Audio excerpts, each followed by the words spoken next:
Hello again all. Right, this slightly shorter video is a precursor to our upcoming comprehensive safety video that I'm hopefully going to be recording with Bruce in 2 or 3 days. This is footage he initially lost and then he found again. This is 2 videos. The first is recorded on a PARD008LRF, first using the onboard IR, focusing it and range finding some rabbits and so on. Then he activates a 100 milliwatt IR laser pointer, which is usable as an illuminator when the beam is diffused. I'll put links to this below.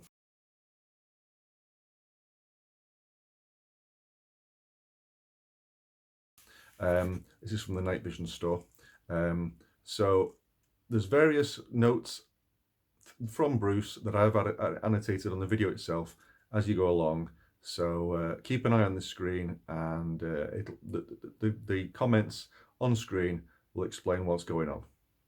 Nearly forgot to mention any interference noise audible on the videos is not audible when you're actually using the PARD.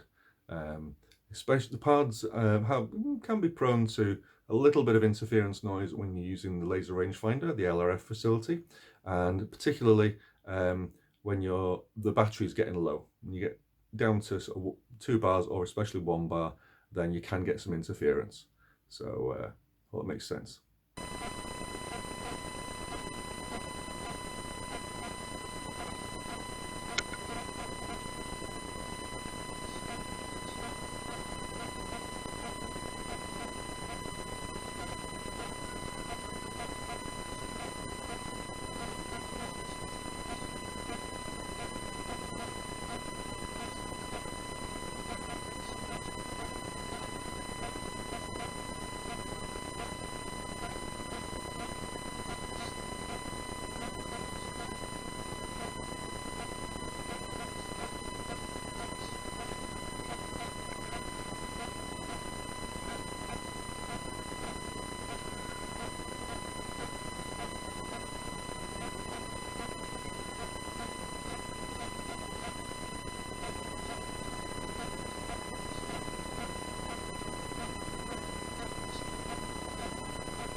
This second portion of the video, this second film, is the PARD008LRF again, but this time Bruce has used an external IR torch.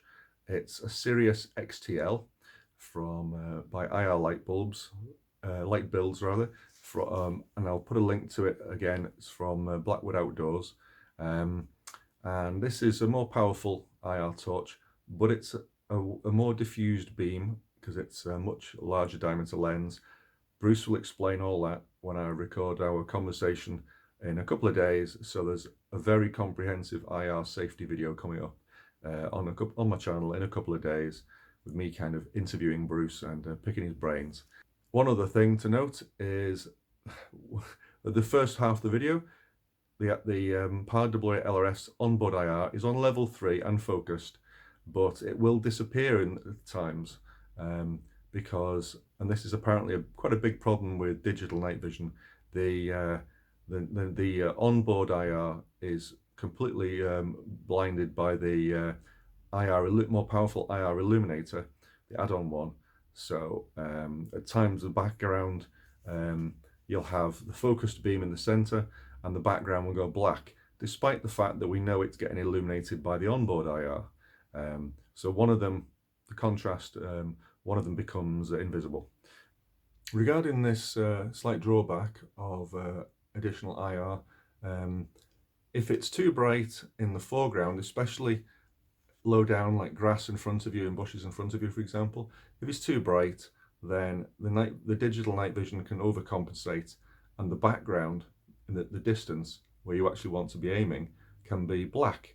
And Bruce's tip with this is adjust your IR torch so it's illuminating the upper portion of your scope's viewfinder, your reticle, your eyepiece, basically to reduce the glare bouncing off foreground, grass and bushes and so on.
So Bruce's conclusion is you don't really need add-on IR, don't need an external IR illuminator with the PARD008 or PARD008LRF out to Airgun, FAC Airgun, even Rimfire ranges. He'll use one out to 300-400 yards for foxing, but not for Airgun or Rimfire. So I hope you've found that useful. I've learned quite a bit anyway. So fascinating to see these different IR lasers being used. Traditional 100 milliwatt laser, and then the 700 milliwatt VCSEL laser, add-on one, but with a more diffused beam, a larger lens. Bruce will explain all this in a couple of days. So I'm hoping to have the next video recorded in a couple of days and online within a week. So watch my channel for that. Like if you like it, if you don't. And please subscribe so to keep an eye on what's going on. I'll include links below as well to the night vision store and Blackwood Outdoors for the kit. Oh, and the night vision forum where there are lots of PARD technical discussions going on for extras and head-up displays, hoods and things, and also for the Airgun forum where there's a fair few PARD discussions ongoing. Haven't seen very many at the moment over on the Airgun BBS, but I'll include links for the relevant ones anyway.